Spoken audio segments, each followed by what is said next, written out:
No me lo pongo al revés. Nos hemos conocido en el metro. Bueno, pues vamos a empezar. Buenos días a todas las personas que habéis acudido a participar en uno de los debates que yo considero más importantes por su incidencia en la sociedad, que es el peligro en que se encuentra la separación de poderes, con el consiguiente obstáculo para la independencia judicial, que puede acabar con las garantías de la legalidad, la defensa de los derechos y con el Estado de Derecho que tanto se mane y tanto peligra.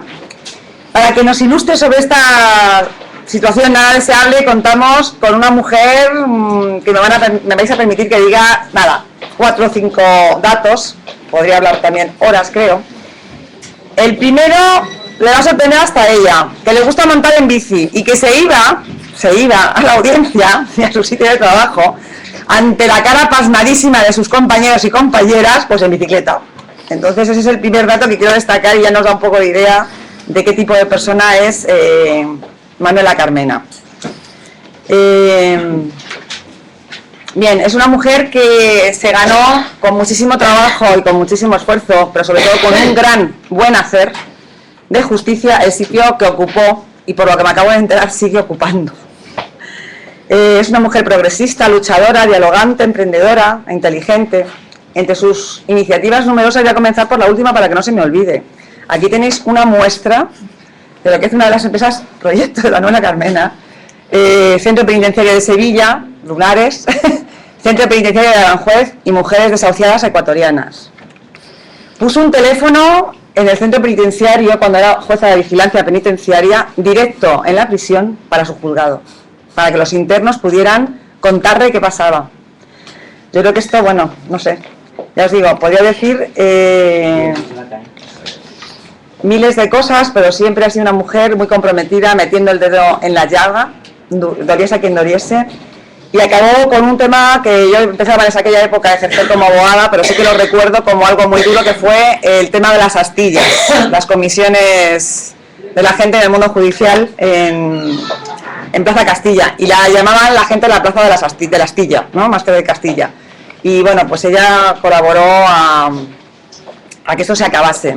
Pero por supuesto, su inicio pues fue como abogada laboralista del despacho de Atocha, que todos supongo que recordaremos, y bueno, pues afortunadamente ella quedó como otros compañeros y desgraciadamente otros se marcharon muy válidos y muy cercanos a mucha gente que vivíamos en Madrid y que teníamos muchos problemas laborales en aquella época y era nuestra esperanza, ¿no?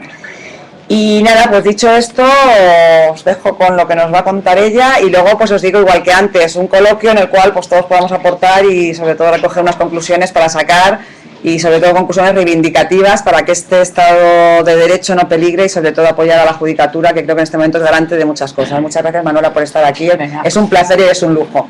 Muchísimas gracias, Lola, y para mí es estupendo estar aquí con vosotros y cuando me lo dijo Lola, pues por supuesto, encantada, estoy dispuesta siempre porque creo que es imprescindible en este momento que haya una divulgación enorme de lo que significa la justicia, porque yo creo que es precisamente la justicia algo absolutamente desconocido y que aunque parezca mentira, sigue siendo un poder mudo.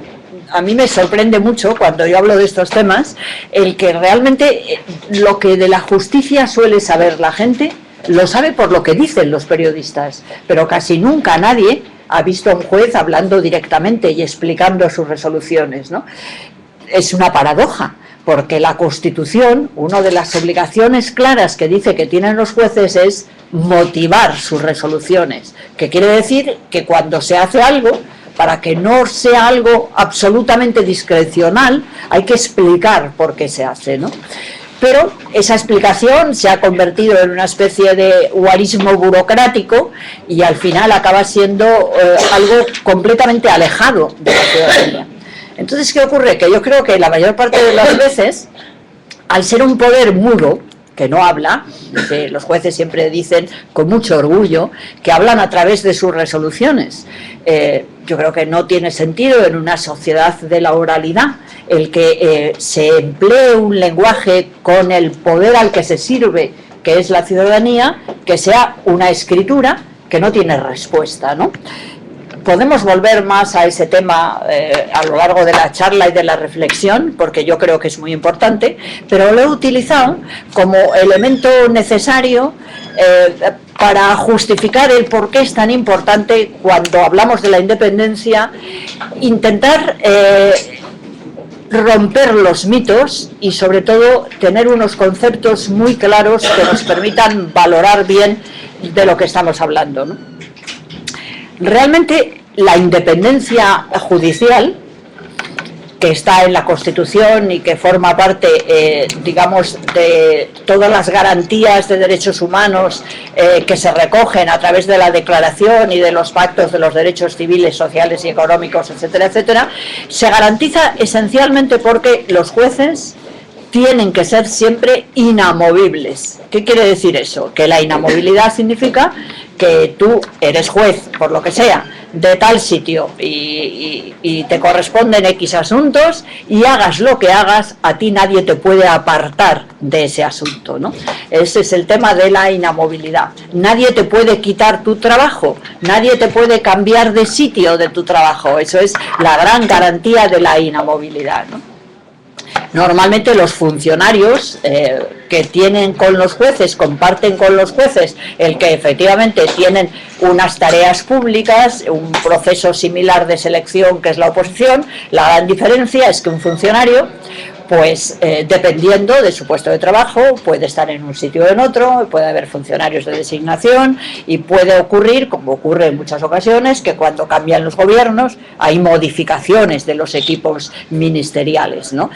Ya sé que hay una estructura de garantías que hace que no pase aquello que decía Galdós tan bonito en su obra Miau, en la que cada vez que cambiaba el gobierno, pues cambiaba toda la estructura administrativa. En las estructuras administrativas se han consolidado y hoy día los funcionarios tienen muchos derechos y ya no existe esa movilidad verdaderamente escandalosa, pero todos sabemos que sí, en cuanto hay un cambio nuevo, hay un gobierno nuevo, pues las cúspides ministeriales cambian. Los jueces son absolutamente inamovibles, es decir, que un juez haga lo que haga, diga lo que diga, resuelva como en un sentido o en otro, pues nadie, no le puede pasar nada, no le van a quitar su trabajo, no le van a cambiar de sitio, etcétera, ¿no? Esto que a nosotros nos parece casi lo natural, no es nada natural. Es decir, en muchos países los jueces no tienen garantizada la inamovilidad. Fijaros que hasta la propia Francia tiene un procedimiento en el que es el presidente del tribunal el que encarga a unos o a otros los asuntos y puede quitarles a unos o a otros los asuntos. Es bastante interesante intentar leer literatura judicial. Yo la recomiendo mucho porque realmente, aparte de que normalmente los jueces, como casi siempre sus perfiles o sus biografías están relacionadas con determinados asuntos, pues la literatura judicial en muchas ocasiones diríamos que es casi una literatura de investigación o una literatura casi policíaca, ¿no? Y es muy interesante, ¿no? No sé por qué en España no hay una buena literatura judicial. La jueza francesa Eva Joly, que tuvo una trascendencia muy importante porque llevó a cabo en Francia uno de los primeros procedimientos contra la corrupción contra el gobierno socialista, pues se conocen muy poco sus libros y son súper interesantes. Yo creo que no hay traducido en España nada más que uno, pero se ve muy bien. Bueno, pues leyendo a Eva Joly se ve la gran diferencia que hay entre el sistema francés y el sistema español, aunque ahora yo creo que ha habido unos cambios y unas correcciones en las que efectivamente podemos decir que son menos inamovibles los jueces franceses que los jueces españoles, ¿no? Ni que decir tiene lo que puede suceder en Latinoamérica, donde en Latinoamérica los jueces constantemente, pues los distintos gobiernos van y los quitan. Es decir, en Venezuela, por ejemplo, pues ha habido unas movidas tremendas. En el Ecuador, la asociación de la que yo formo parte, que es Jueces para la Democracia, tenemos relación con los jueces latinoamericanos y ellos nos cuentan cómo viven muchísimo pues esas evoluciones, ¿no? Es decir, que la inamovilidad en general, aunque está proclamada en todos los instrumentos internacionales de derechos humanos y en muchas constituciones, pues tiene muchos límites. ¿Qué sucede con lo nuestro?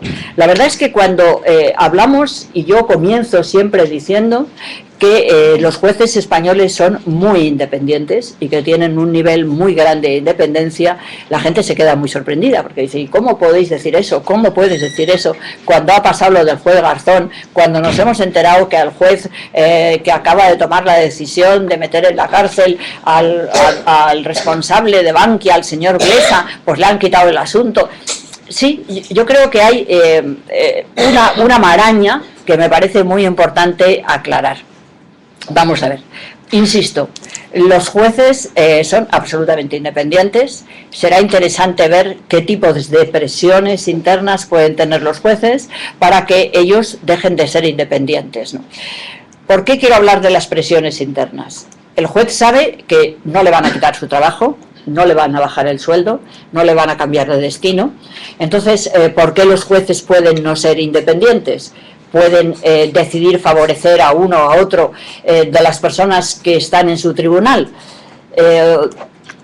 Bueno, hay algo que ha tenido bastante importancia y que se discute mucho en todas partes, que son las presiones internas. ¿Qué tipo de presiones tiene un juez? Muchas veces los medios de comunicación preguntan a los jueces, ¿pero a usted le llama a alguien, le llama a algún político, le pide que haga esto o le pide que haga lo otro?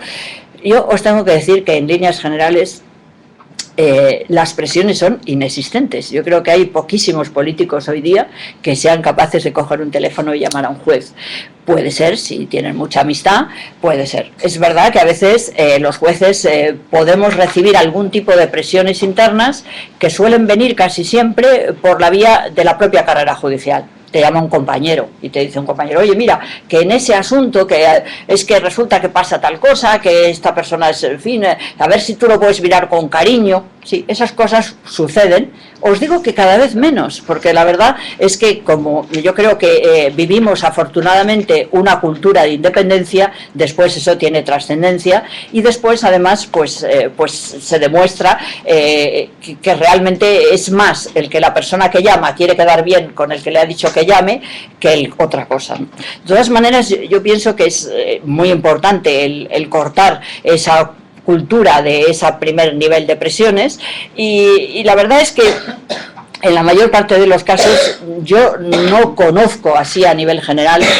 muchos compañeros que se hayan dejado influir por ese tipo de recomendaciones, ¿no? Hay otra cultura, hay otra estructura de presiones internas que yo creo que tiene mucha más trascendencia, que son los medios de comunicación. La verdad es que yo creo que los medios de comunicación, desde que empezó el proceso democrático en España, pues lógicamente pretenden saber qué es lo que hacen los jueces. Como yo creo que los jueces tienen un miedo atroz a los medios de comunicación, no tienen capacidad ninguna de tener una interlocución con ellos, a los jueces no se les enseña a hablar a los medios de comunicación, es más, un juez tiene prohibido por el Consejo del Poder Judicial hablar con los medios respecto de los asuntos que está llevando, pues genera una estructura de mediación, o mejor diría yo, de mediatización, de que un juez que está haciendo determinada cosa se puede ver maltratado por los medios de comunicación y naturalmente pues eso sí puede influir, aunque yo creo que influye también relativamente poco y que lo que significa y lo que yo creo que es muy trascendente es que eso lo que hace es como una especie de cuerpo, de coraza, de que los jueces se sienten en contra de los medios de comunicación. Es decir, de entrada se los considera los medios de comunicación enemigos, se busca la menor manera de incidencia en los mismos, y yo diría que desde el principio de la democracia hasta nuestros días, donde hubo un primer momento en que hubo mucha más apertura, eso se ha ido cerrando.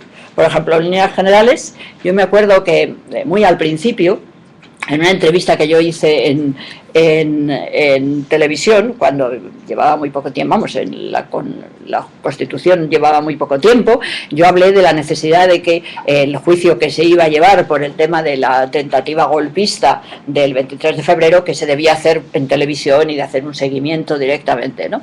Bueno, en aquel momento eso parecía que iba a ser así, y se habló además hasta de la idea de hacer un canal judicial por el que se pudieran retransmitir directamente en directo todos los juicios. Eso ha habido una especie de gran retroceso, porque yo creo que ese distanciamiento que se ha generado entre jueces y medios de comunicación ha hecho que cada vez más se restrinja la publicidad, hasta el punto de que si vosotros veis los grandes procesos que pueden estar llamando mucho la atención, casi siempre lo que tienen es una especie de imágenes mudas, en las que la prensa entra y hace un barrido, como llaman ellos, y después el juicio continúa. Muchos magistrados entienden que el hecho de que se esté grabando directamente el juicio va en contra de la independencia, hace que las personas no puedan estar en un clima de tranquilidad como el que debe exigir el propio proceso de identificación, y yo diría que es esa relación, por tanto, que se concebía como una especie de presión interna que el juez recibe de los medios de comunicación, se está evolucionando en el sentido de que los jueces cada vez se retiran más de los medios, se apartan, los ves con más desconfianza, y los medios, a su vez, empiezan cada vez más a especular respecto a las actitudes de los jueces, sin realmente saber exactamente qué es lo que los jueces están diciendo. Es decir, yo creo que hay una estructura de gran confusión. 2. Estas ramos de presiones, es decir, las internas dentro de la carrera, recomendaciones, etcétera, y las de los medios de comunicación, no serían realmente importantes si no tuviéramos presente algo que yo creo que es lo que badurna todo de confusión y de riesgos, y es cómo se nombran las jerarquías judiciales y cuál es el papel de las jerarquías judiciales, es decir, qué pasa con el Consejo General del Poder Judicial. Claro, la gente dice, hombre, puesto que el Consejo General del Poder Judicial, es decir, los jefes de los jueces, están absolutamente politizados, porque todos sabemos que tantos designa el PP, tantos designa el PSOE, y por tanto hay una correa de transmisión entre los partidos políticos y los jueces, todo el Poder Judicial no es independiente, porque la jerarquía de los jueces toma decisiones que afectan a los jueces, etcétera, etcétera. Esto no es mucho verdad. Es verdad en cuanto que los miembros del Consejo del Poder Judicial son nombrados directamente por los partidos políticos a través del proceso de selección realmente inexistente del Parlamento. Pero no es cierto que ese tipo de actuación jerárquica tenga ninguna trascendencia para los jueces. ¿Por qué? Porque efectivamente las jerarquías... Vale. Ahí lo ponemos. Bueno, es exactamente la jerarquía del Poder Judicial. ¿Qué puede hacer con un juez? Bueno, puede abrirle un expediente, efectivamente. Ese sería el elemento más importante de control de una jerarquía, entre comillas, manchada por la politización. Es decir, puede haber que en el seno del Consejo del Poder Judicial a un juez, a unos determinados consejeros no les guste lo que hace un juez, y entonces pues que efectivamente se le haga un expediente, se le aparte de la carrera judicial. Ese es un gran riesgo, y ese riesgo está ahí. De todas maneras, a mí siempre me gusta, cuando analizamos una situación, mirar cifras, mirar datos, y decir, por ejemplo, en cuántas ocasiones el Consejo del Poder Judicial ha hecho expedientes judiciales para apartar a los jueces que hayan ido en esa línea de la politización. Yo creo que son muy pocos, y en la mayor parte de los casos, la mayor parte de los expedientes de los jueces pues pueden tener que ver sobre todo con una cierta desvinculación de las actitudes tradicionales de las propias jerarquías o de las propias burocracias judiciales, ¿no?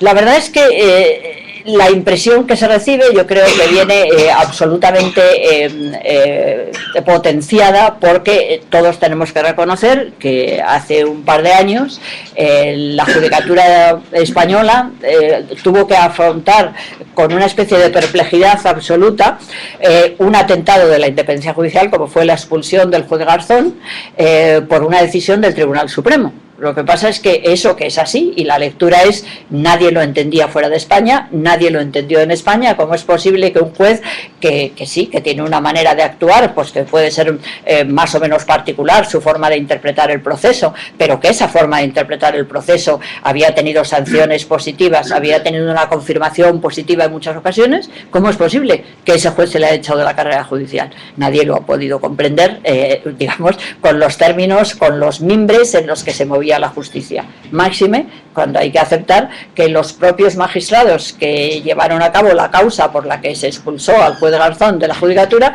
eran magistrados progresistas y vinculados a la Asociación de Jueces para la Democracia. Es decir, que resulta sorprendente. Yo os tengo que decir que ya podremos entrar en el fondo de la cuestión para debatirlo, que resulta difícil el comprender qué es lo que ha pasado y cómo hemos podido vivir un atentado de esa trascendencia de la independencia judicial.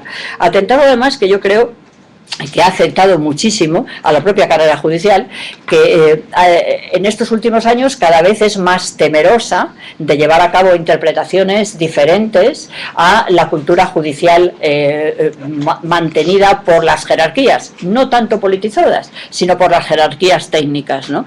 Las jerarquías técnicas de la cultura judicial tienen muchísima trascendencia y además se conocen muy poco por parte de la sociedad.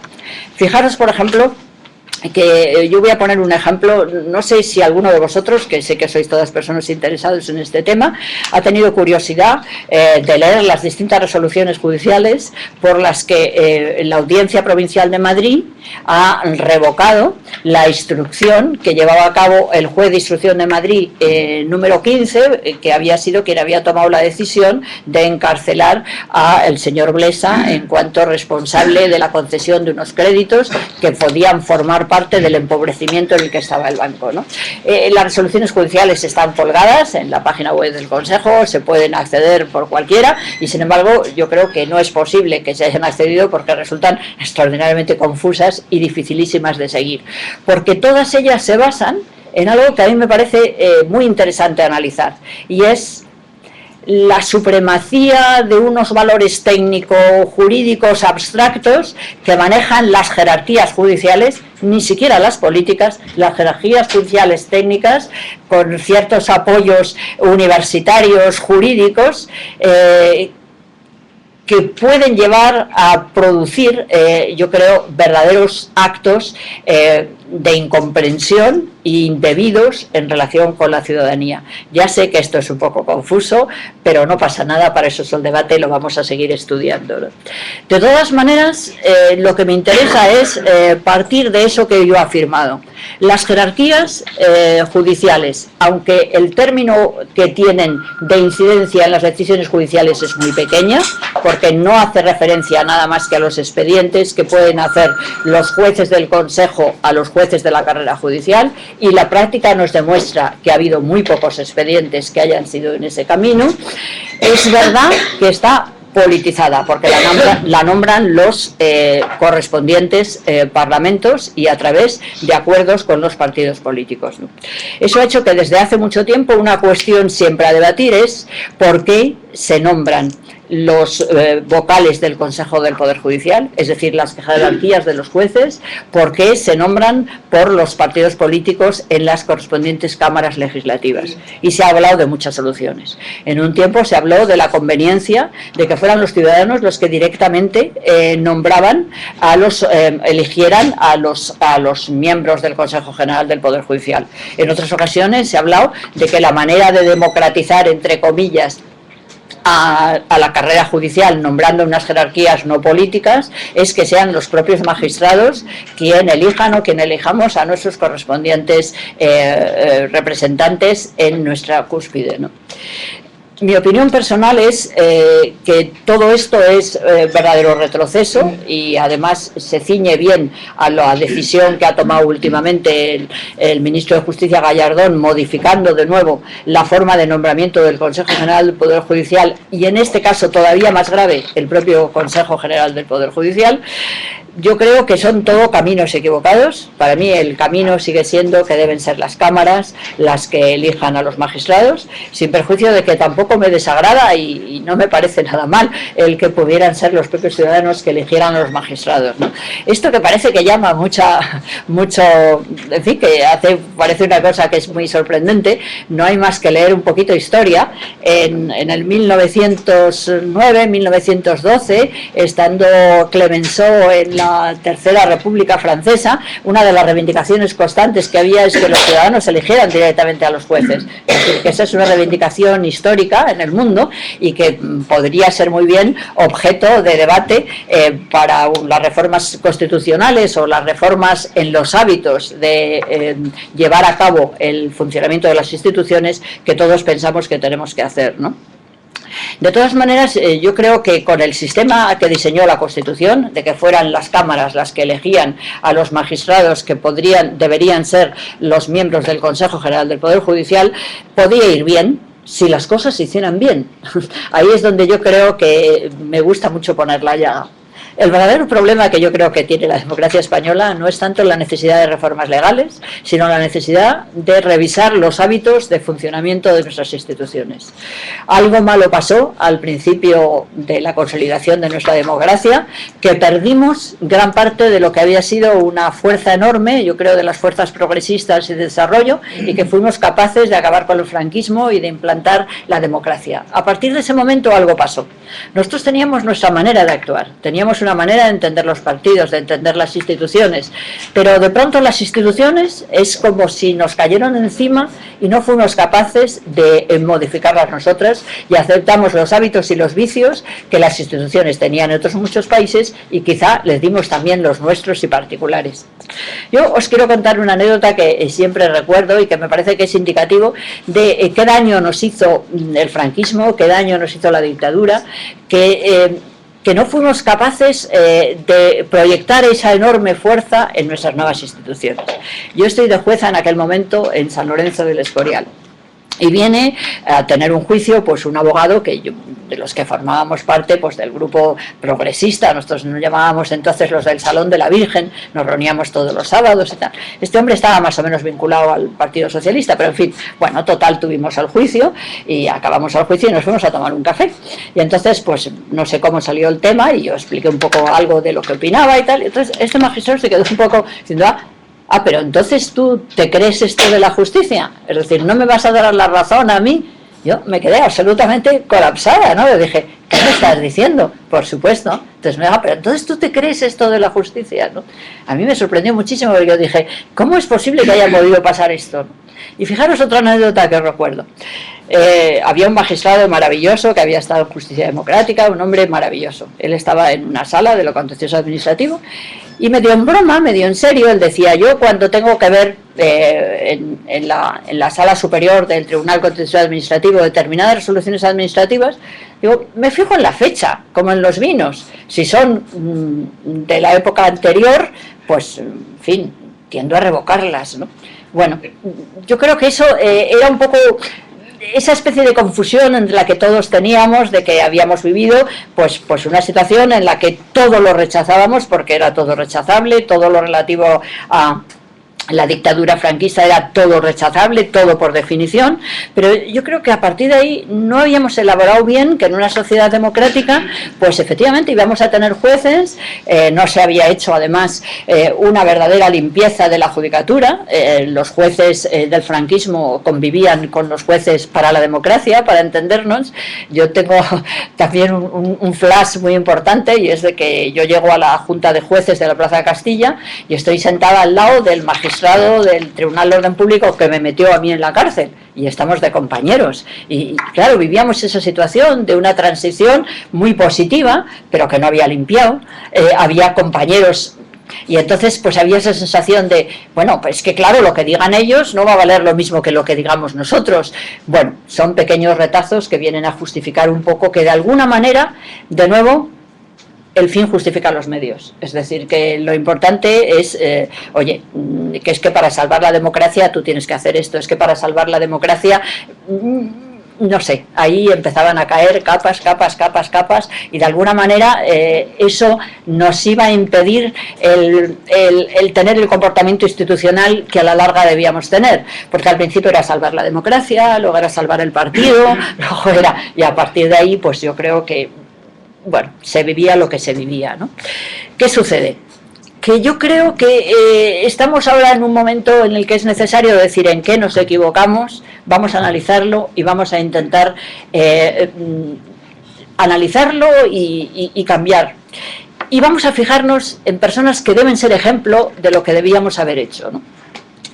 A mí me gusta mucho hablar precisamente de un magistrado del Tribunal Constitucional de Sudáfrica, que yo no sé si le conocéis, que se llama Albie Sachs.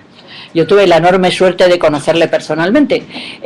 Una de las cosas que casi fue por casualidad, pero que es interesante para que veáis un poco cómo se produjo, es que a mí me nombraron relatora contra las detenciones arbitrarias en Naciones Unidas, ¿no? Y esto fue una pura casualidad, es decir, yo tenía una amiga que estaba en una asociación muy importante americana de defensa de derechos humanos, y bueno, nos hicimos amigas, posterioridad ella vino a España, pasaron una serie de cosas que luego a lo mejor podemos hablarlo en el debate, pero no me quiero enterar más, y ella, que tenía buena relación, me llamó y me dijo, oye, que hay un puesto en Naciones Unidas que yo creo que tú deberías desempeñar muy bien, porque era compatible con la judicatura, ¿no? Y yo dije, bueno, pero ¿y eso cómo se hace? Y dice, hombre, pues te tiene que presentar el gobierno. Y yo dije, bueno, pero si el gobierno ese es el gobierno del PP, es decir, que yo voy, el gobierno del PP, pues vamos, yo les digo y que dirán absolutamente nada. No, pero tú de todas maneras muévete, presenta el currículum. Yo presenté el currículum, llamé a la Embajada de Naciones Unidas en Ginebra y les dije, bueno, esto es lo que hay. Y pues un técnico muy majo me dijo, hombre, necesitas saber si el gobierno español te apoya o no. Entonces, pues bueno, yo cogí el teléfono, a ver, pues quién es el ministro de Asuntos Exteriores. En aquel momento era la señora esta, ay por Dios, como me acuerdo, Loyola de Palacios. Ana de Palacios, estaba Ana de Palacios, ¿no? Y entonces la llamé por teléfono y se puso. Cosa sorprendente, cosa que nunca me había pasado o que no me había pasado con compañeros de Jueces por la Democracia en el Ministerio. Es decir, yo siempre digo que ministros de Justicia y ministros de muchas cosas que han sido compañeros de mesa hasta el día de ayer, cuando han llegado allí ni siquiera se han puesto el teléfono, y esta mujer se puso el teléfono. Yo se lo expliqué y dijo, oye, pues mira, me parece bien, la verdad es que tú eres una juez de izquierdas, no nos importa, bueno, y fue, y ya estuve allí, ¿no? Entonces, pues al tener esa responsabilidad, pues teníamos que visitar distintas prisiones de todo el mundo y estuvimos en Sudáfrica, ¿no? En Sudáfrica es precioso porque Johannesburgo, no sé si habéis tenido la suerte de estar allí, pues cuando constituyen el Tribunal Constitucional, quieren precisamente hacerlo encima de una de las prisiones de Johannesburgo, en la que estuvo Gandhi, en la que estuvo Mandela, y lo quieren hacer así porque de alguna manera quieren que el Tribunal Constitucional sea una clara expresión del deseo de todo un pueblo de que haya un Estado de Derecho, de que la ley se defienda. Bueno, es una preciosidad, la verdad es que el tribunal es... Y entonces en el seno del tribunal, uno de los magistrados que a mí me llamó la atención, de los que hablamos, un hombre que era manco, y bueno, pues era Albisac. Albisac era una persona enormemente luchadora. Bueno, me encanta saber que es posible que haya una película ahora de él.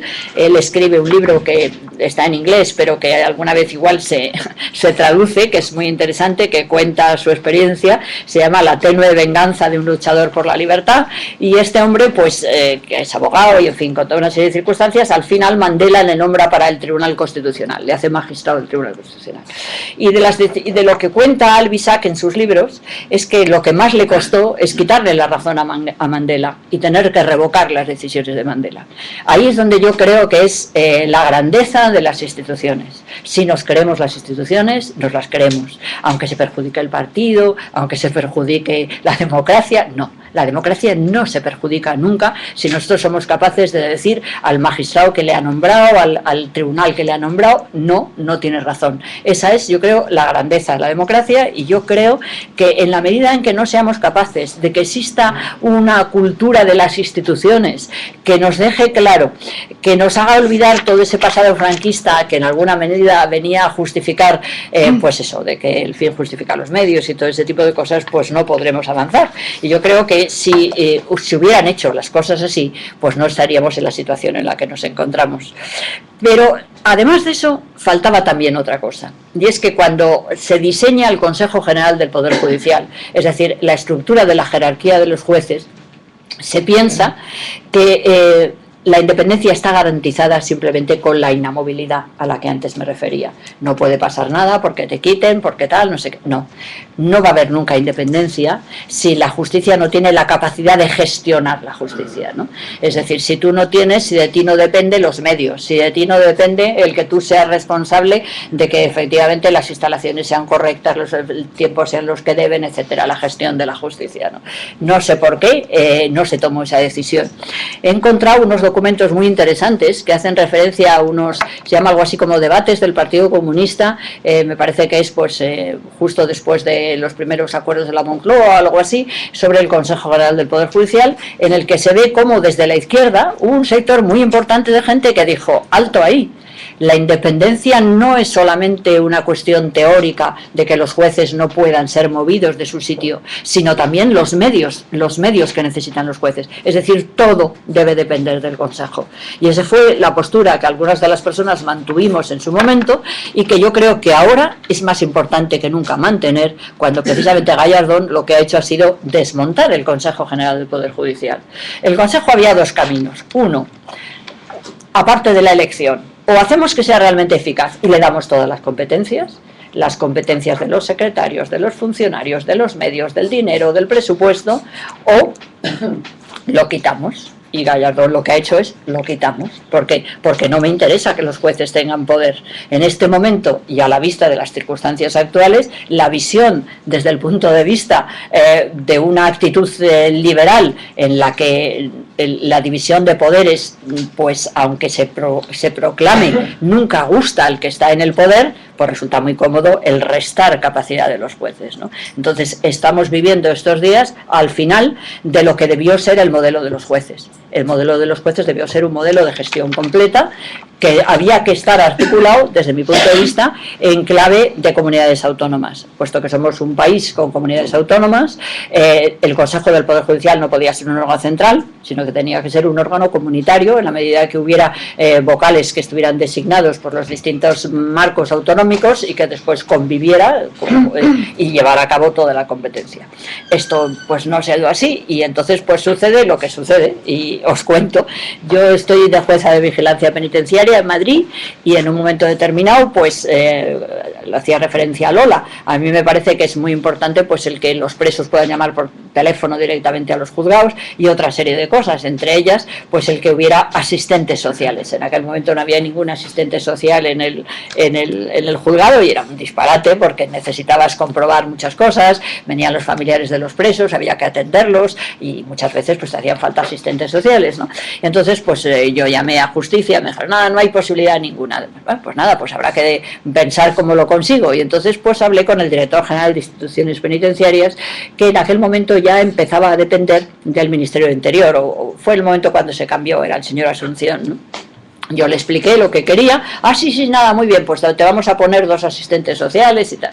Muy bien, todo fue fenomenal, hasta que al señor Asunción le empezaron a no gustar mis resoluciones judiciales. ¿Cuál fue su decisión? Inmediatamente me quitó los asistentes sociales y al teléfono pues no lo puedo quitar, pero casi. Entonces yo vi el ejemplo más gráfico que os puedo expresar de que la independencia no puede ser solamente la inamovilidad. La independencia tiene que ser con un más muy claro, que es la gestión de los medios, y que todo eso tiene que depender del Poder Judicial y que el Poder Judicial tiene que estar inmerso en una estructura institucionalmente democrática, ¿no? Fijaros que, y os voy a recomendar, no sé por qué estoy en plan, parece que estoy combinada con una librería, pero es que yo creo que a veces el leer otras experiencias judiciales es muy interesante, y ahora sí que os lo recomiendo para el verano porque es súper divertido. Se llama La Ley de la Asistenta, y todo el mundo se ha creído que no tenía nada que ver con la cosa esta, pero la asistenta es la asistente a un magistrado, lo escribe una abogada india que se llama Saira Rao, y el libro es absolutamente autobiográfico, aunque cambia los nombres. Explica cómo se hacen los nombramientos en Estados Unidos y las presiones y toda esa serie de cosas que hay en todas partes, ¿no? La gran diferencia es que allí yo creo que hay una publicidad que salta a lo judicial y además una cultura democrática de la que todavía somos extraordinariamente analfabetos. ¿Por qué? Porque es incomprensible que, siendo correcto, como yo os decía, el que la designación la puedan hacer las cámaras, ya digo que no me parece mal que la hagan los ciudadanos directamente, tiene que haber un proceso de selección que sea realmente razonable. Es decir, ¿por qué vamos a decidir que sea un magistrado u otro el que va a ser el responsable de ocupar los puestos jerárquicos de los jueces? Lo tendrán que decir los ciudadanos. ¿Qué hace falta? Que sea un hombre o una mujer trabajador, que sea una persona que tenga ideas progresistas, o que sea una persona que tenga una capacidad de interpretación de la norma cara a las necesidades de la sociedad, que sea una persona que tenga un temperamento abierto, que tenga conocimientos de comunicación, no sé, lo que sea, pero vamos a hacer un perfil de cuáles son las personas que queremos que gobiernen los jueces, todo, no solo la inamovilidad, sino todo, la estructura de la justicia.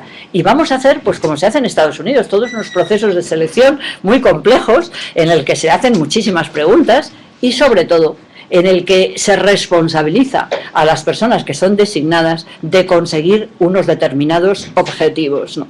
Yo creo que es dramático el que hoy día, cuando se nombran magistrados tanto para el Tribunal de Cuentas como para el Tribunal Constitucional, como para el Consejo del Poder Judicial, no se les exija nada, no se les exija objetivos, no se les exija rendimientos, ¿no?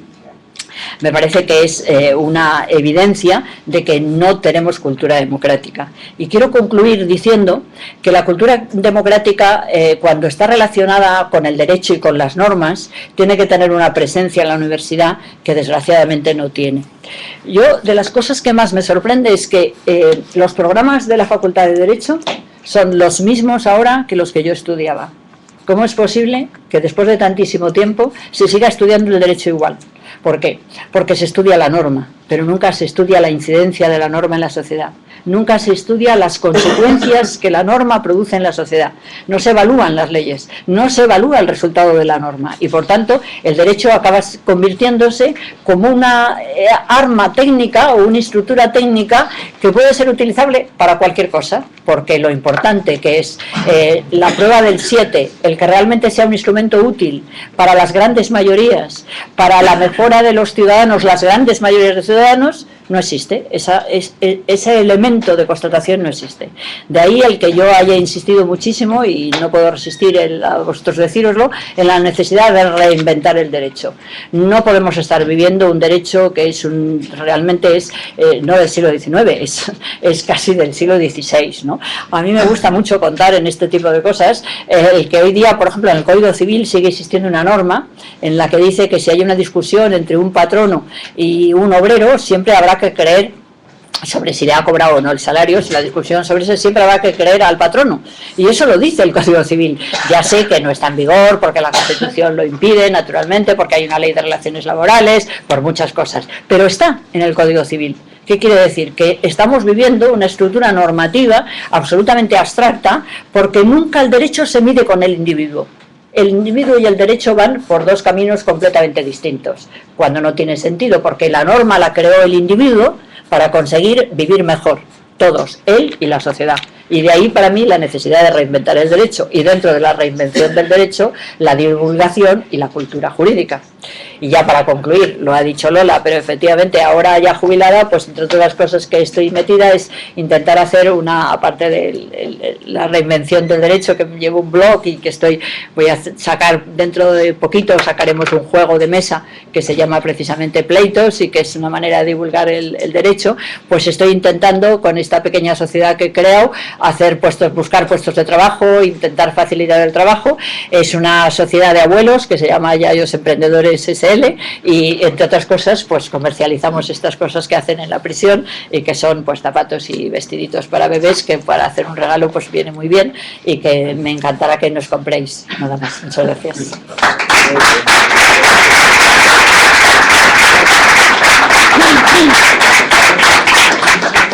Bueno, bien, sin duda, por supuesto que brillante, ¿no? Si alguien quiere tomar la palabra, la vais pidiendo, yo la voy dando para hacer preguntas. Venga. Y, a ver, un segundo. Vale. Rojo, blanco. Leandra, vale.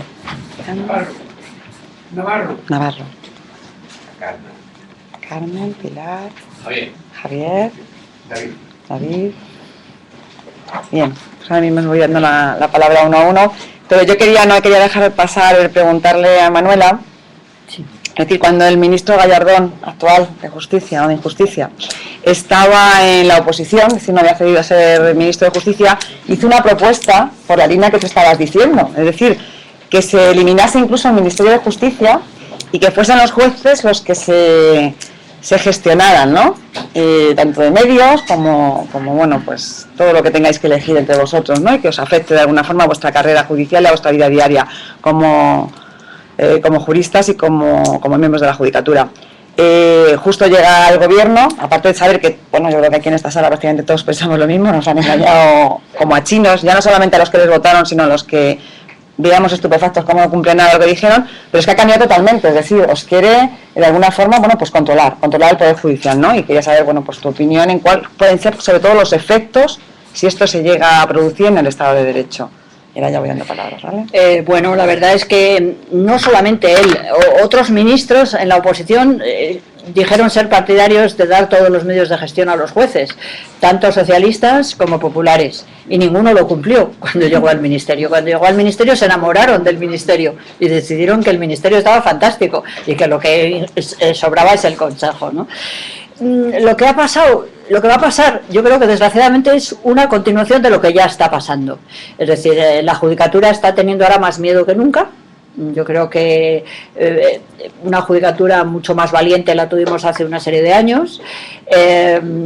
Los medios de gestión están siendo extraordinariamente mal gestionados y por tanto pues yo creo que ¿qué puede pasar? Pues que vamos a tener una justicia menos independiente en la práctica y vamos a tener una gestión de la justicia desastrosa. Yo espero que dentro de unos años haya una reacción importante y que esto no dure mucho. Es decir, espero yo que el camino hacia abajo de la justicia no dure más de una legislatura más. Gracias. Bueno, pues... Bueno, en primer lugar, agradecerle todos los esfuerzos y las cosas que ha hecho por la gente más necesitada. Darle de verdad las gracias por todos esos años de actividad profesional. Y luego, yo voy a empezar rompiendo lo que en este país se insiste constantemente en todos los foros y que es absolutamente mentira. En España no hay democracia. ¿Bien? ¿Por qué no hay democracia en España? Porque se necesitan dos elementos, de uno es el que habla usted y el otro elemento es el de la representatividad. Es decir, para que en España haya democracia se requiere que el elector elija, controle y quite a los políticos, pero esto es monopolio de los partidos políticos. Por tanto, primer elemento, que nos lo birlaron en la transición, que es absolutamente falsa la que nos han contado. La transición, del franquismo aquí no hemos pasado a una democracia, hemos pasado a una partitocracia. Es decir, una serie de partidos se han repartido el poder, se han instalado en el Estado y funcionan como partidos estatales, como lo era el único del franquismo. Primer elemento, que no se cumple en España y por tanto no se puede hablar de democracia. Y segundo, la división de poderes en España, que es el segundo elemento consustancial a la democracia, tampoco existe. Vemos el Congreso de los Diputados y ¿qué vemos? Sillas azules y sillas rojas. ¿Qué hace el Poder Legislativo mezclado con el Poder Legislativo, el Ejecutivo? ¿Quién elige al gobierno en este país? El Poder Legislativo. Por tanto, desde ese momento se acabó la división de poderes. Y si ahora vamos hacia el Poder Judicial, la Constitución no define el Poder Judicial. La Constitución define únicamente la potestad jurisdiccional, que es su posibilidad de decirme a mí el derecho. Pero ese no es el Poder Judicial. Por tanto, en España, primera cuestión, no hay democracia, ni por la representatividad ni por la división de poderes. Para que hubiera en España una división de poderes tendría que haber tres legitimidades. Una, el Poder Legislativo se elige en pequeñas circunscripciones uninominales por mayoría absoluta y es el elector quien controla a su elegido en el barrio. Bien, primera condición. Segunda, el Poder Ejecutivo, ahí nace el Poder Legislativo. El Poder Ejecutivo debe nacer de una circunscripción única que es toda España, por mayoría absoluta.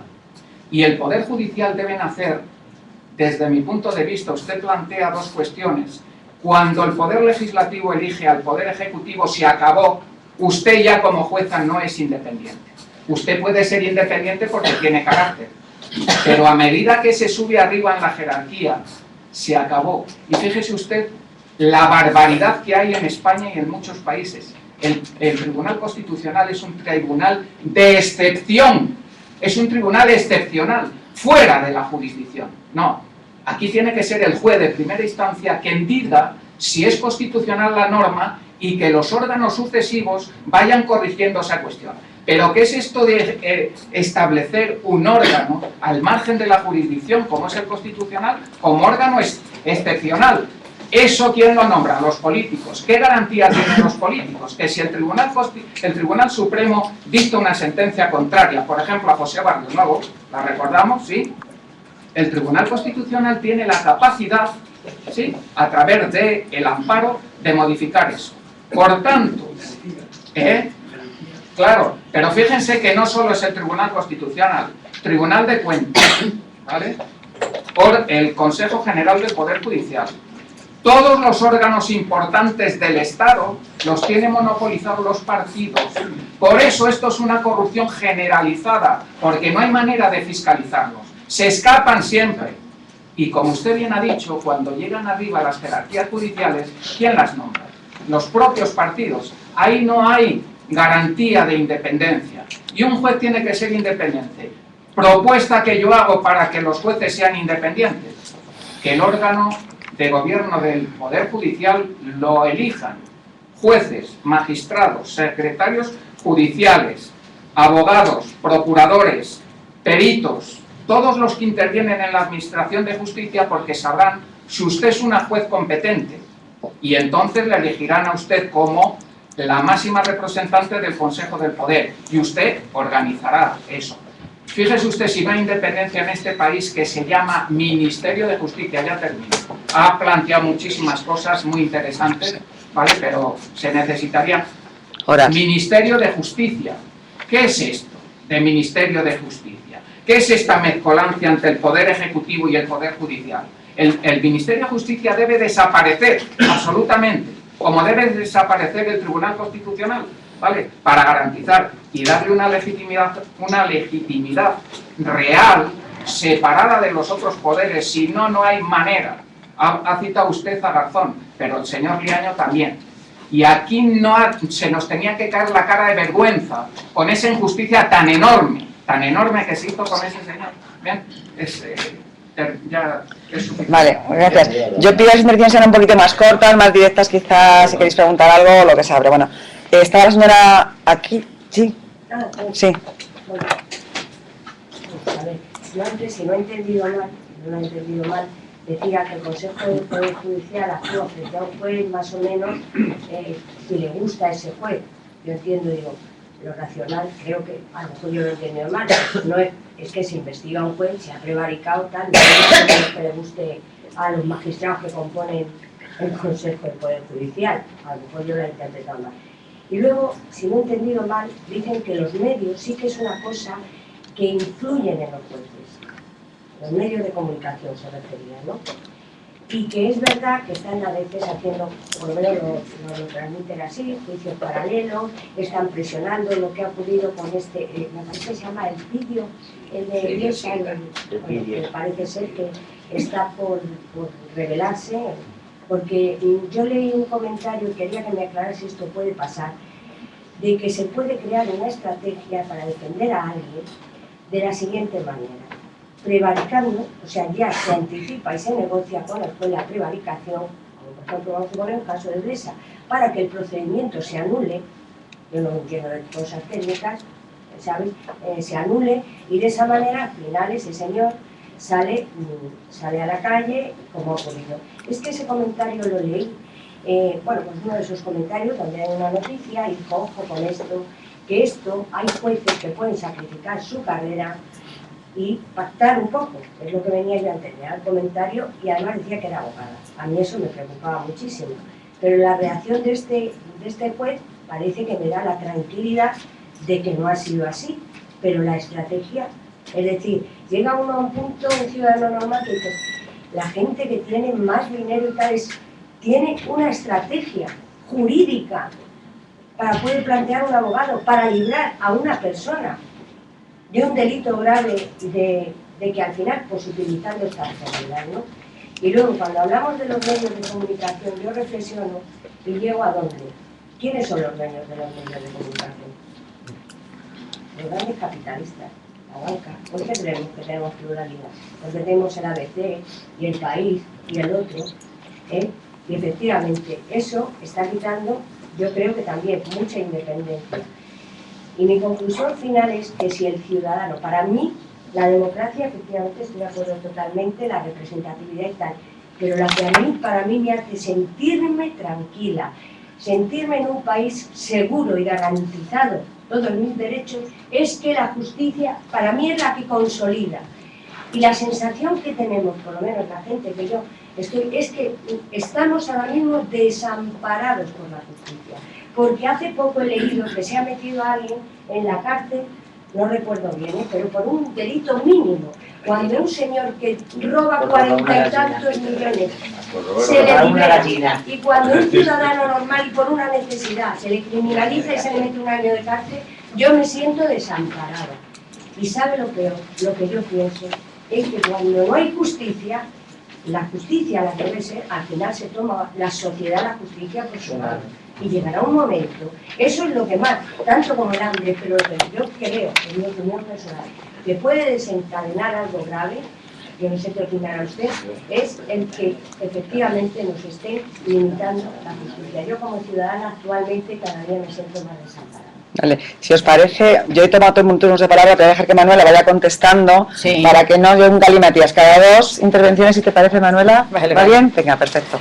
Bueno, yo no puedo por más de intentar aclarar que una cosa es la jerarquía de los jueces y otra cosa los jueces. Es decir, que la incidencia que puede tener la jerarquía para presionar a los jueces es relativa. Es decir, que para quitar a un juez de su trabajo, el Consejo del Poder Judicial no puede decir simplemente que está en contra de las decisiones que tome el juez.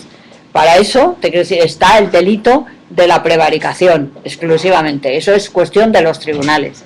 El juez le va a sancionar por otras faltas, otras cosas que son disciplinarias, ¿no? Y yo creo que eso también es importante para diferenciarlo, ¿no? Porque yo creo que la idea que se tiene es, como el Consejo del Poder Judicial lo nombran los partidos en el Parlamento, todos los jueces tienen que ver con lo que dicen los partidos. Y eso es realmente falso, es absolutamente falso.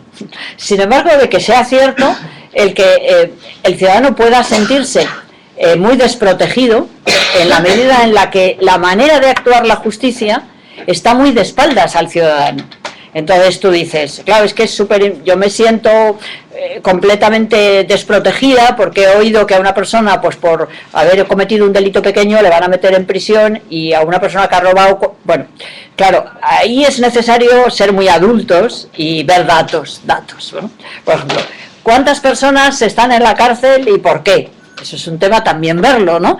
Yo os puedo decir que si uno analiza las cuestiones, ahora mismo, la mayor parte de gente que está en la cárcel es por tráfico de drogas, fundamentalmente.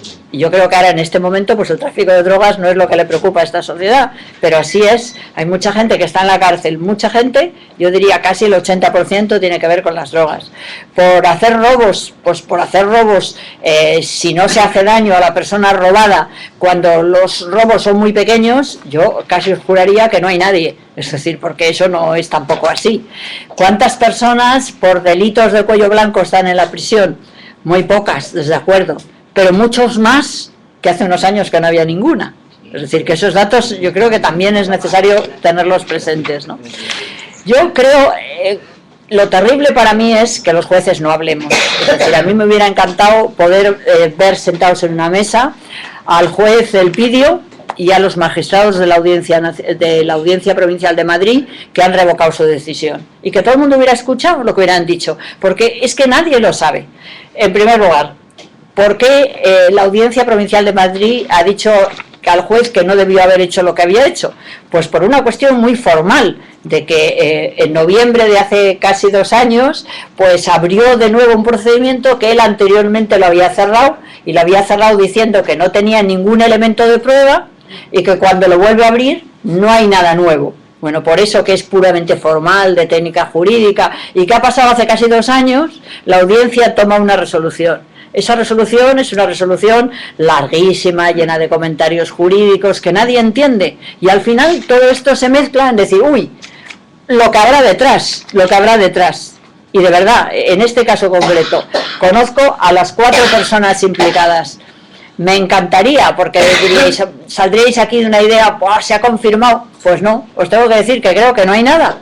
que no hay nada, no hay más que una técnica jurídica utilizada por unos y por otros, siempre de espaldas al ciudadano, con confusión, con falta de claridad y sin sentido común, porque yo creo que la justicia actúa sin sentido común, porque desde mi punto de vista la audiencia provincial no debería haber tomado esa decisión, y si la había tomado lo tenía que haber tomado hace 2 años antes y no 2 años después, es decir, un sinsentido monstruoso, de espaldas a los ciudadanos, pero no es esa visión de corrupción, de que están metidos los grandes, de que el juez está compinchado con las grandes fortunas, ¿qué va?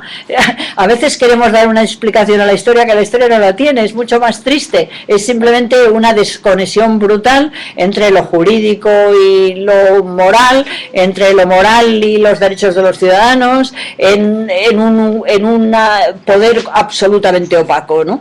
Entonces yo por ahí pienso que, y ya contesto un poquito a lo que tú decías, para mí sería peligrosísimo que fueran solamente las personas que están metidas en la cultura jurídica las que escogieran a los miembros del Consejo General del Poder Judicial, porque el resultado sería todavía muchísimo peor que el que tenemos, porque sería la propia cultura jurídica que no es progresista, porque el derecho está concebido de espaldas a los ciudadanos.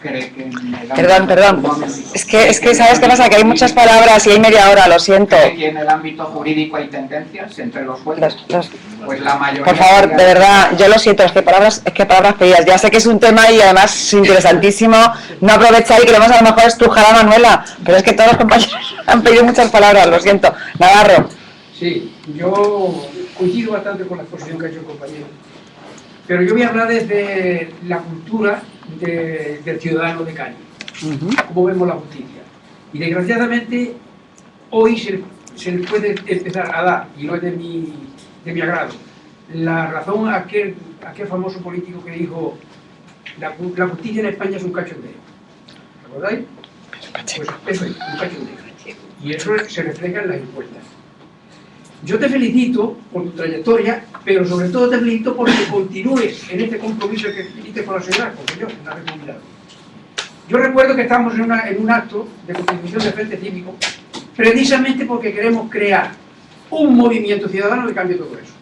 Porque la justicia no es ni más ni menos que el reflejo de lo que es la democracia en España, que el reflejo de lo que fue la transición que se empezó, no nos engañemos, en el año 53. Con el Tratado de Base Americana de España, 1.500 agentes de la CIA satelital.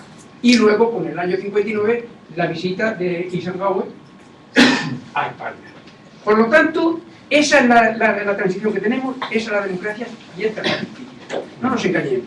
Yo no quiero criminalizar a todos los jueces, por supuesto que no. Pero que la justicia está presionada y que está manipulada es un hecho. Es un hecho. Se puede presionar de muchas maneras. ¿Alguien de aquí piensa que hoy día hay los periodistas están presionados o hay censura a los periodistas? No. Se la están autocensurando ellos por lo que les conviene, por lo que decía la compañera. Trabajan en los medios que trabajan. Y la justicia les pasa igual. Sobre todo la justicia en la alta jerarquía. ¿Alguien recuerda aquellas palabras del juez Cacigalupo cuando en el caso de Hogar Felipe González tenía que ir a declarar y dice: no, el presidente no puede ir a declarar porque queda estigmatizado? Toma ya. Toma ya. Pues esa es la justicia que tenemos, compañera. Y que hay que luchar y hay que cambiarla. Si no es con un poder popular, eso no se cambia. Con la estructura que hay, podemos ir batallando todo lo que queráis, pero podemos mejorarla. No digo que no, batallando. Pero hay lo que hay. Y el reflejo nos da la calle. Gracias. Carmen. A ver, yo... tres cosas. Yo pienso que hay una presión sutil a veces en justicia, es por el propio procedimiento, por los recursos. Yo no sé otros países, pero me parece que nosotros tenemos muchos recursos, que la gente que tiene dinero, que tiene buenos abogados y todo esto, es lo que alarga muchos procedimientos. Y esto a veces puede ser una presión. Creo que en justicia la prescripción de los delitos es una cosa que yo no sé quién tiene que tomar, pero es inadmisible que a la mayoría de los delitos prescriban a los 5 años, y sobre todo los de, ¿cómo se llama?, los de haber cogido dinero y otras historias. Porque si hay un delito, es un delito, y a mí da igual que hayan pasado 5 años que 10. Lógicamente, lo mejor en aquel momento no se ha podido saber y se sabe más tarde. Que también para el pueblo tenerlo muy claro. Y luego hay una cosa que yo, y perdono perdón por el móvil, he tenido que salir un momento, y no sé si habéis hablado del Ministerio Fiscal, quizás no es en el momento, pero, y sobre todo en España, en estos momentos, yo sí que creo que hay una presión fuerte por parte del Ministerio Fiscal. No sé, con la cosa de la infanta y de esta señora. Yo he trabajado en justicia y me he jubilado de oficial de un juzgado de justicia. Yo jamás he visto un fiscal en un procedimiento que es de investigación, que es el momento de investigación, que un fiscal diga a esta persona o a aquella, haga un recurso diciendo que no se puede, que no se le puede tomar declaración. Y yo creo que es un momento que el Ministerio Fiscal está haciendo presión pues a la justicia y a procedimientos. Y esto es grave. Hay en Barcelona salió un chiste en una publicación que era muy bueno, que estaba saliendo Blesa que sale de la puerta de la cárcel, y a uno que está en el coche dice: oye, llama, no te olvides de llamar al fiscal. Y el otro dice: será el abogado. Dice: no, ya sé de lo que estoy hablando. Y por esto lo digo, porque yo creo que aquí sí que hay una presión y que se nos está pasando y se está denunciando poco, porque el Ministerio Fiscal nos tiene que defender a nosotros. Es la función del Ministerio Fiscal, no Gracias, no sé, Carmen. dejo aquí. Bueno, yo pienso que es como casi imprescindible el que de alguna manera en la justicia hubiera un diálogo directo con los jueces. Yo insisto mucho en eso porque yo creo que eso sería como meter luz y meter limpieza en las relaciones de la justicia, ¿no? Si no, vamos a seguir siempre con esa mediatización. Decía el compañero que había hablado con anterioridad a ti que todos los jueces están manipulados. Tú decías, quizá la manipulación es sutil. Bueno, yo creo que lo tremendo es que los jueces se aíslan de los ciudadanos. Es decir, es muy raro que un juez hable directamente con el ciudadano que está juzgando. Hay toda una serie de filtros en las que el juez como que no quiere ver las caras de esas personas, porque lo que se encuentra muy cómodo con las estructuras legales. Él dice: no, yo solamente la ley. Yo creo que a veces no somos conscientes de extremadamente, decía el compañero, es un cachondeo. Es más grave que es un cachondeo, es que la sociedad española, yo creo que otras también, hemos dejado en manos de los técnicos algo que es de la ciudadanía. Es decir, tú dices, ¿por qué prescriben determinados delitos a los 5 años? Porque hemos hecho un código que hemos votado y que hemos querido y que no nos hemos enterado nadie. ¿Por qué no puede declarar el rey o la reina porque lo dice la ley de enjuiciamiento criminal y no hemos dicho nadie nada y está ahí?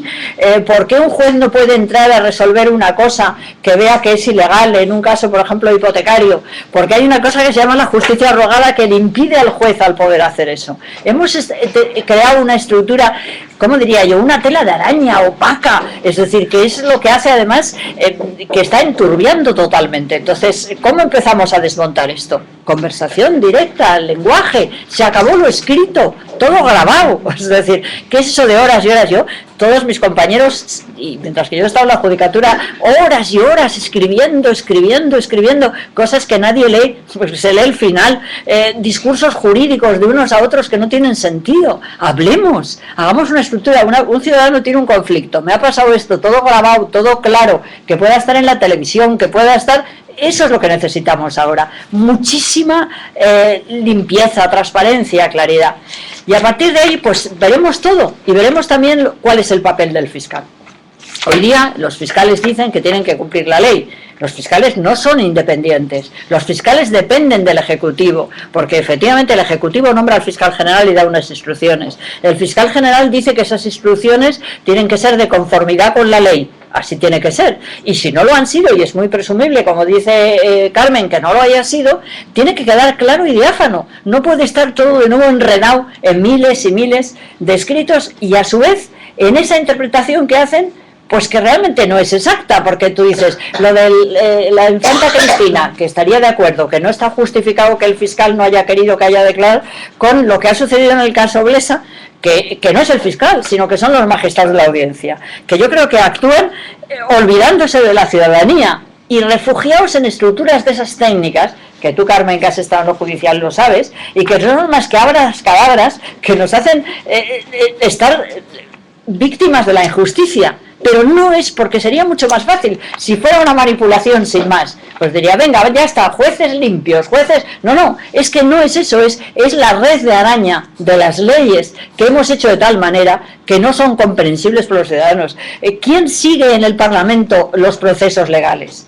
A mí, cada vez que veo una ley y veo hasta qué punto se dicen cosas en las leyes que los ciudadanos no entienden, ¿cómo es posible que las leyes no estén publicadas claramente y que uno diga esto no, cualquiera? No, pues porque las leyes tienen a lo mejor 8.000. ¿Cuántas leyes hay en este país? Ni lo sabemos, nadie sabe cuántas hay. Yo qué sé, millones de leyes. ¿Alguien las conoce todas? Nadie. Cada uno puede buscar y encontrar la que le interesa. Podemos hacer pues un auténtico aquelarre, ¿no? No puede ser. Leyes yo creo que tiene que haber poquitas y claras y que nos lleguen a todos pues en una paginita, o como cuando votamos, pues lo que hay, las normas, y son pocas y sencillas y hay que cumplirlas y ya está. Entonces yo, perdonad si me he extendido, pero lo que quiero decir es que no es las respuestas fáciles, porque lo que primero tenemos que hacer es la transparencia.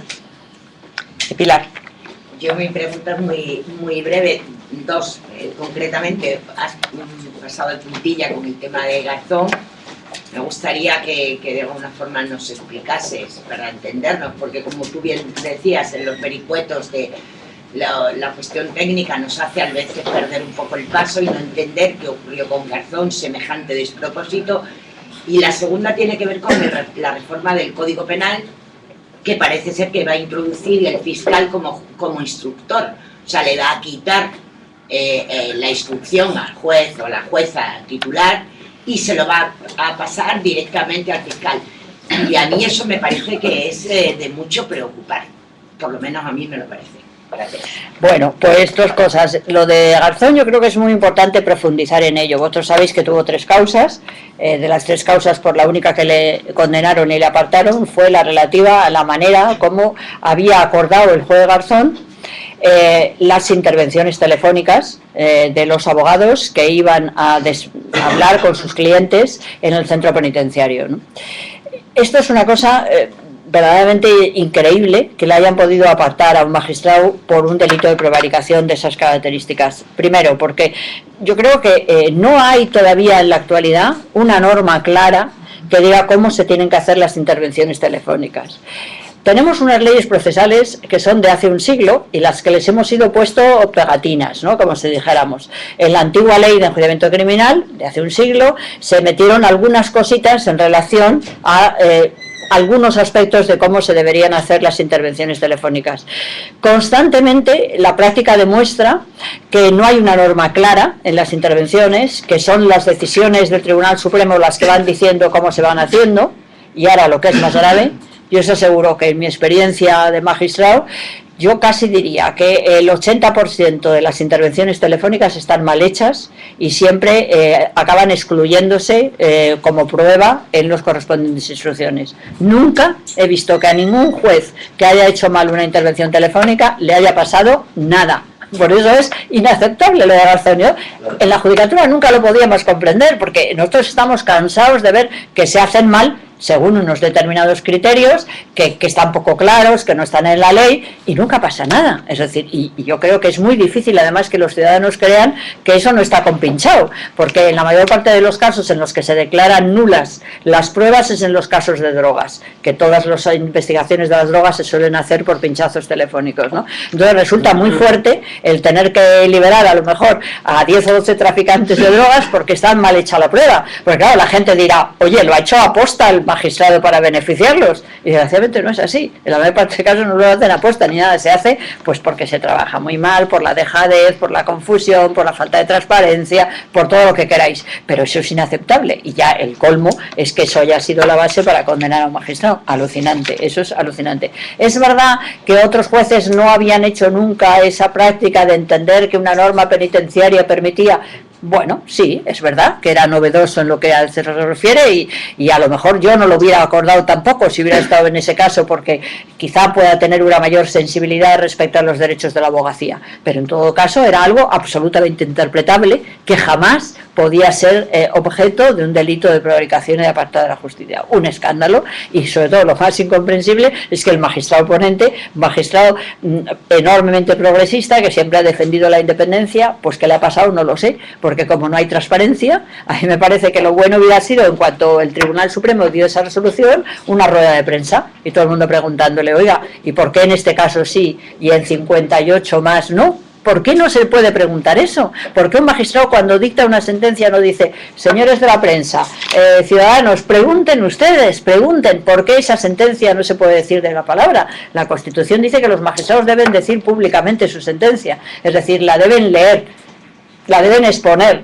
Claro, la gente no aguanta 10 horas leyendo cuestiones jurídicas y no se cumple, pero la Constitución dice que se debe hacer pública la sentencia. ¿Yo cómo entiendo que se debe hacer pública la sentencia? Porque la sentencia no debe estar escrita de manera confusa, sino tiene que ser, pues mire, vamos a ver, esta persona hizo esto y esto, y esto es esto y esto y esto, vale, por eso la condenamos. A ver, ¿alguna aclaración? Sí, pregunta, eso es lo que debería ser, eso es lo que tendría que ser así.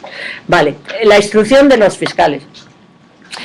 Se ha pensado que era, ya sabéis que en Estados Unidos, por ejemplo, la instrucción la hacen los fiscales. ¿Por qué? Porque siempre se ha pensado, y es un tema muy interesante, que en España la policía no tiene control. Es decir, la policía investiga sin control, y eso es un tema muy importante. Es decir, que la policía empieza a hacer investigaciones, cree que se ha cometido un delito y sí, le pide autorización al juez, por ejemplo, para un pinchazo telefónico, o le pide autorización para un registro, pero quien empieza a seleccionar hacia dónde se dirige la investigación es la policía, y no tiene control ninguno, ¿no? Entonces, por eso se pensó que era imprescindible que tuviera un control del fiscal, y diríamos, hay un modelo que sería entender que la instrucción sería todo el proceso policial, dárselo al fiscal, y que fueran los jueces los que tuvieran mucha importancia en parar o no la instrucción. Es decir, por ejemplo, en decidir, los jueces serían siempre los que tendrían que decidir si se podía hacer la investigación telefónica, si se podía hacer el registro, si se podía hacer la detención. En ese modelo, la idea es que se controle a la policía por el fiscal. Bueno, es un modelo que si los fiscales son capaces de asumir eso, pues podría hasta ser positivo. Pero en la práctica, si los fiscales lo único que van a hacer es convalidar los actos de la policía y restar capacidad a los jueces para dirigir, aunque sea indirectamente a la policía, pues el resultado va a ser muchísimo peor que lo que hoy día tenemos, que es lo que yo me temo. Javier. Sí. Bueno, pues... Hola, Javier. Por la conferencia, tres asuntos breves.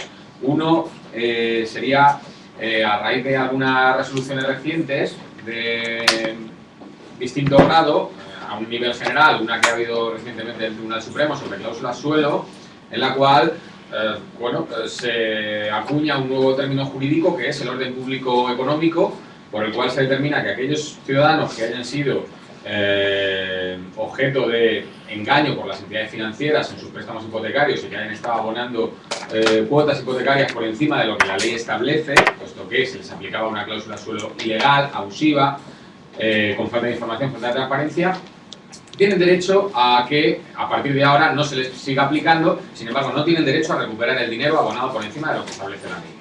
Eso es un concreto sin sentido jurídico.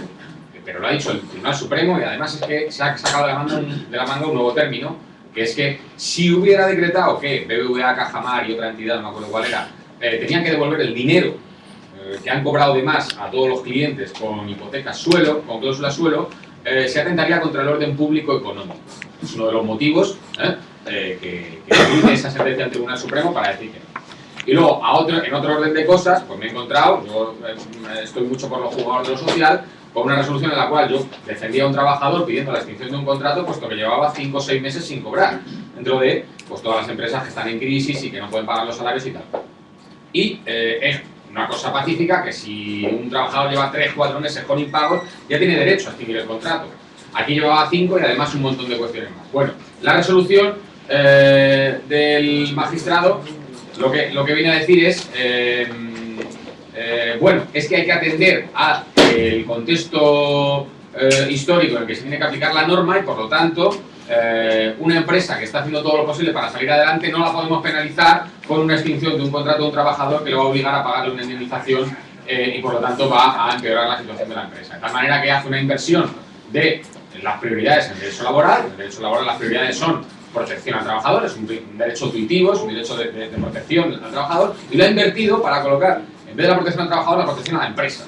Eso está sucediendo en el derecho laboral. Se está pasando de un paradigma en el cual se tiene que proteger al trabajador o trabajadora y para cambiar, igual que está cambiando toda la sociedad, también el derecho laboral se pasa a un paradigma en el cual se tiene que proteger a la empresa, al empresario y a costa del trabajador. Bueno, la pregunta, la cuestión es, esto está sucediendo tanto en el Tribunal Supremo como en tribunales de primera instancia, hay muchas historias. Podríamos pensar, lo primero sería decir, bueno, pues es que los jueces están comprados, o es que no hay independencia judicial, pero tú nos estás contando que eso no es tan así, que eso no es tan claro. Bueno, pues entonces la reflexión será, bueno, pues si no es así, de esa manera, quizá deberíamos plantearnos cuáles son las formas de acceso a la carrera judicial, por la cual en este país solamente se puede permitir acceder a la carrera judicial, generalmente, en términos generales, a aquella persona que venga de una familia acomodada. Por lo tanto, durante 20, 30 años estamos generando, valga la redundancia, unas generaciones de jueces de clases acomodadas, mayoritariamente. Con lo cual, las clases trabajadoras no están colocando a sus representantes naturales o a sus representantes sociales en la judicatura. Entonces, una primera cuestión a plantearse es, hay que reformar el acceso a la carrera judicial para que sea un acceso público y garantizado para, oye, será por notas, por el que más estudie, por tal, pero que no tenga que depender de la capacidad económica de su familia. La segunda cuestión es... Vamos fatal de aquí, pues, ¿sabes? Fatal. Yo termino muy rápido. Sí. La segunda cuestión es... me ha gustado mucho el término que la referencia que estás haciendo a una cierta jerarquía técnica judicial que se impone o a una especie de burocracia o tecnocracia legalista, que es como un fenómeno que genera el propio sistema judicial y que al final se acaba imponiendo e impide una renovación y una aplicación de la ley de cara a los ciudadanos.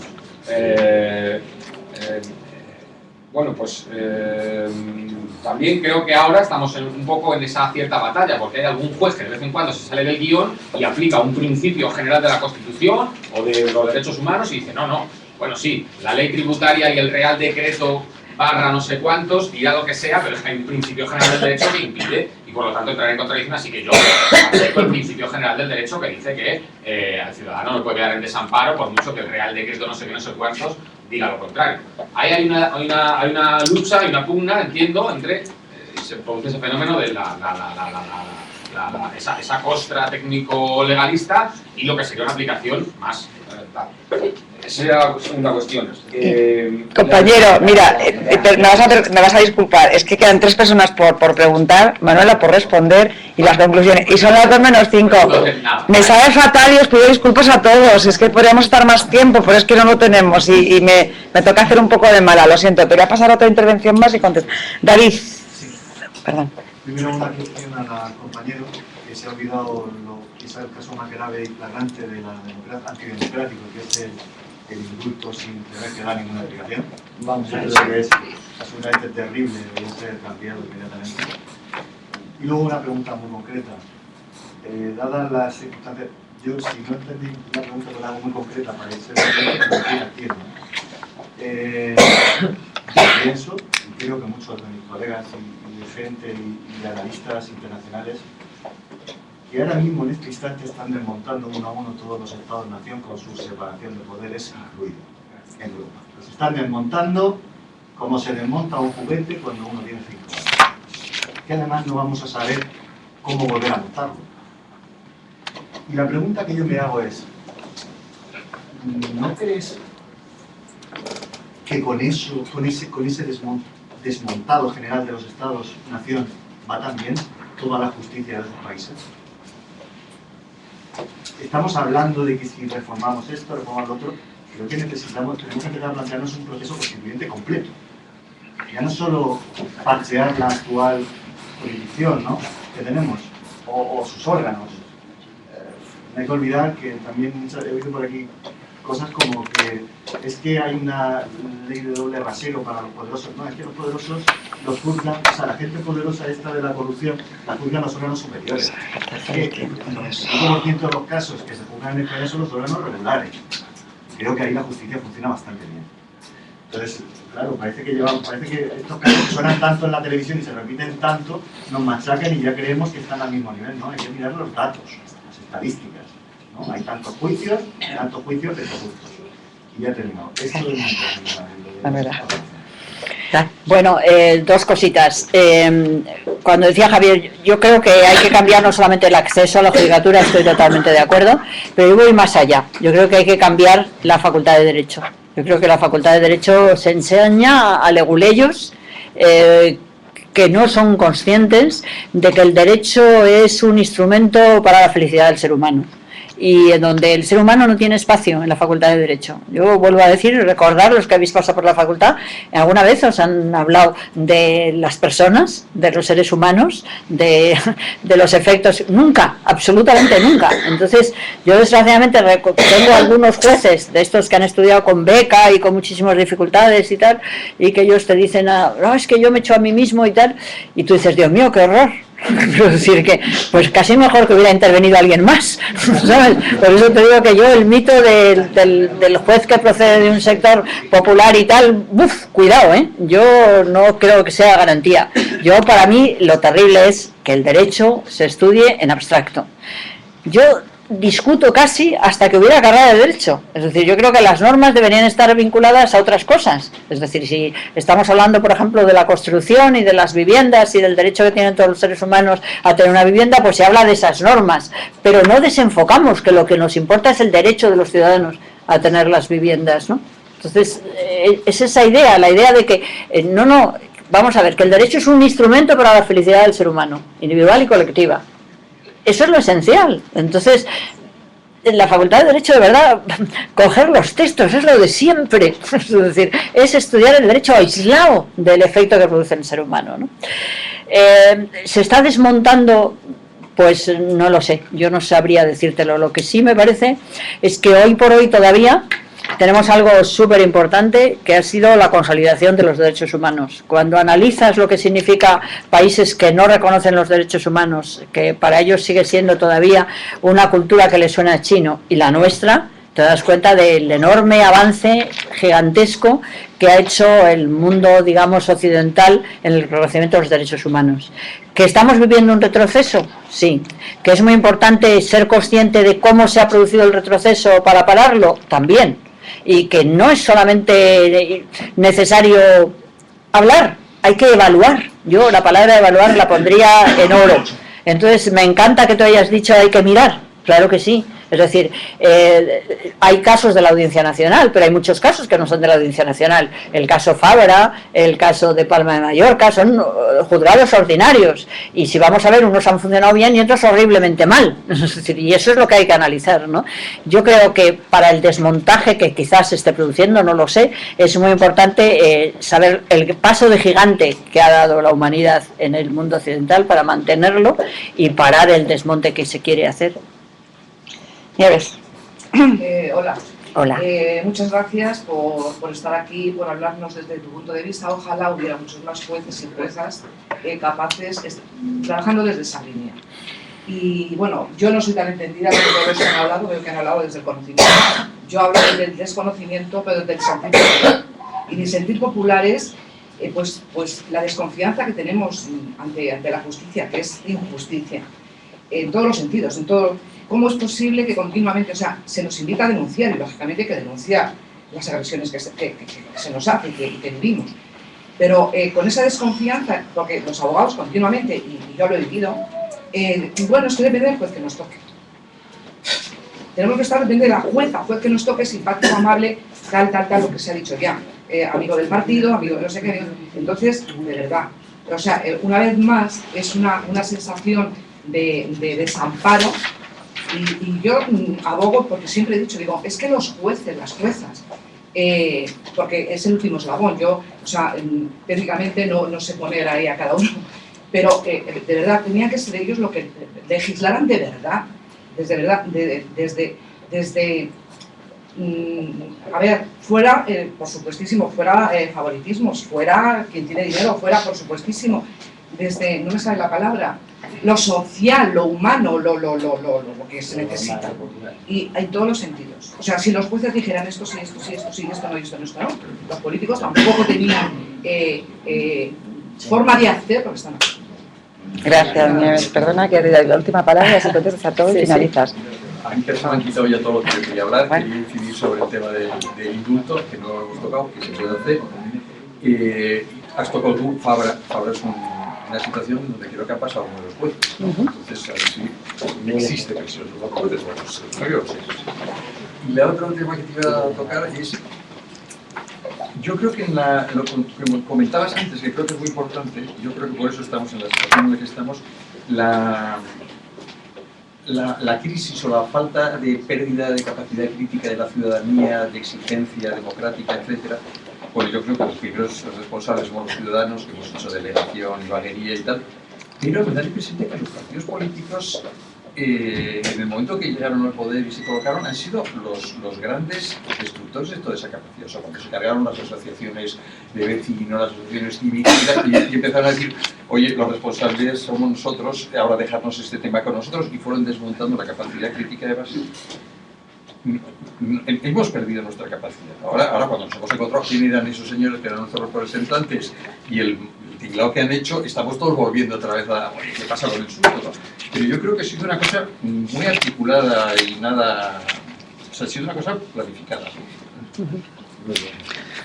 Bueno, pues mira, Nieves, a mí cuando estabas hablando decía, claro, la pena es que Nieves tiene que valorar lo que hace el juez por lo que le dice el abogado.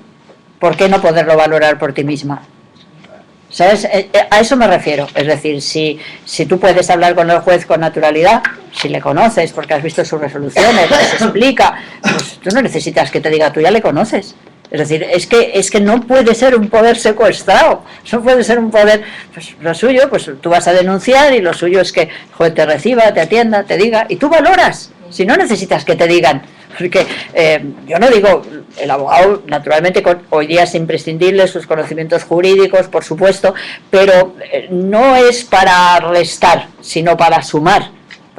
Tú puedes decir, oye, mira, este juez es tal, ¿tú qué opinas? ¿Vale? Pero no restar. Entonces yo por eso lo que insisto muchísimo es recuperar que la justicia es un diálogo, es un lenguaje, que el juez uno llama a la puerta, buenos días, soy el juez, vengo a hacer esta denuncia, ¿cómo está usted? Siéntese, cuénteme.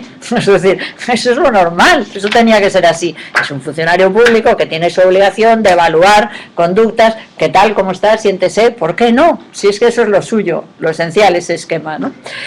Bueno, lo del indulto, pues evidentemente es primero otro anacronismo brutal, porque ¿qué es el indulto?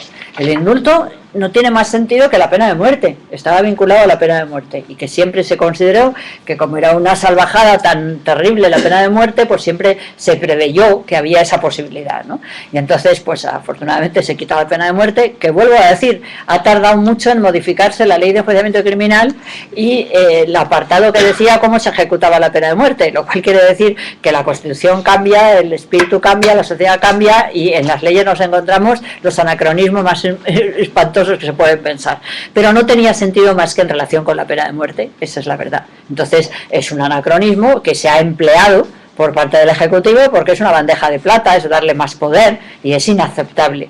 Yo creo que sí es bueno que exista un indulto social, Es decir, yo creo que una persona puede haber sido condenada por algo y después, cuando se cumple, cuando llega el momento de cumplir la pena, la sociedad puede considerar que no debe cumplirlo. Pues también me parece bien, es decir, es un poder que tiene la ciudadanía para evaluar las conductas. Los jueces debemos actuar en nombre de los ciudadanos y los ciudadanos, pues a lo mejor se podría establecer algún tipo de procedimiento por el que los ciudadanos digan no, pues en este caso concreto la sentencia pues ha sido injusta y la ciudadanía en general, ¿por qué no? Pero desde luego el Ejecutivo pues no tiene base ninguna para, no base ninguna, vamos, es un disparate, ¿no?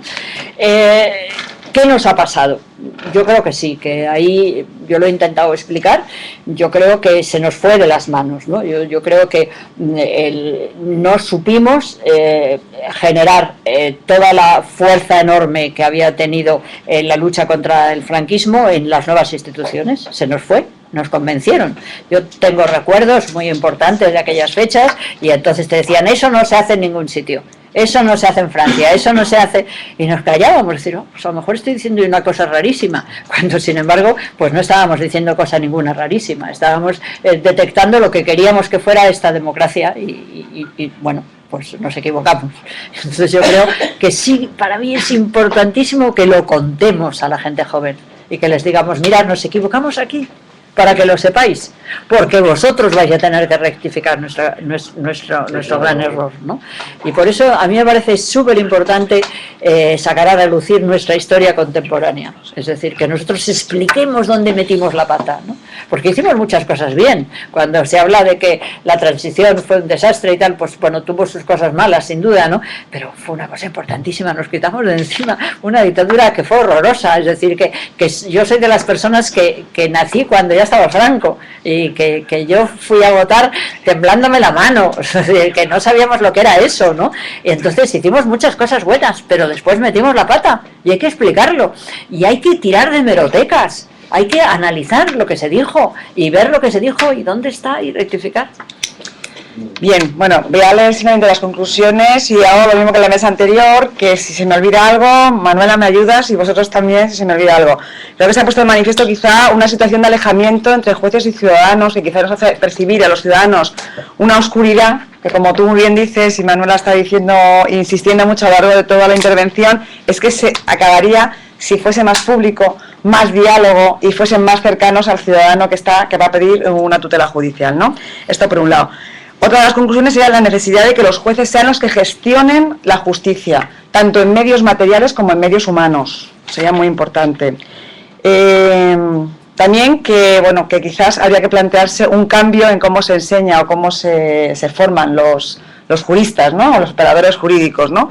Que quizá me queda una frase que me ha encantado además, que el derecho es un instrumento para la felicidad del ser humano y en la facultad de Derecho pues no cabe el ser humano, caben las normas abstractas y sin más, ¿no? Por último, que, bueno, la transparencia de las resoluciones judiciales como algo muy importante, la reprobación del indulto como poder, un privilegio del Ejecutivo, que es un anacronismo, como ha dicho, la razón o los motivos de cómo nació el indulto fueron unos motivos muy excepcionales y hoy se ha convertido en una práctica habitual. Bien, en poder de los ciudadanos, como ella dice, pues puede ser un instrumento realmente de justicia. Sin embargo, en poder del Ejecutivo está siendo justamente lo contrario, un instrumento de injusticia y de alejamiento de los ciudadanos y de las instituciones, ¿no? Y bueno, pues por último quizá destacar que quizá la transición fue un periodo de sombras y luces, pero quizá ahora estamos sufriendo las sombras más que las luces. No sé si me he dejado algo y... ¿Me dejas decir una claro. cosa pequeña que ahora hablando? También hay que reflexionar que los jueces en la época franquista y antes, el papel que tenían, que eran represores, casi el 90%, cosa que han tenido que cambiar de generación.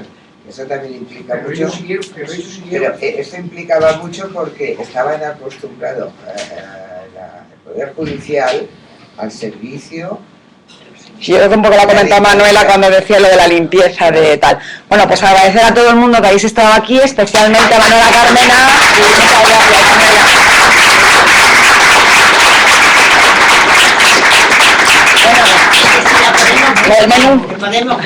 No, lo que podéis hacer es comprar, eso sí, con hepatitis, voy a comprarlo. Sí,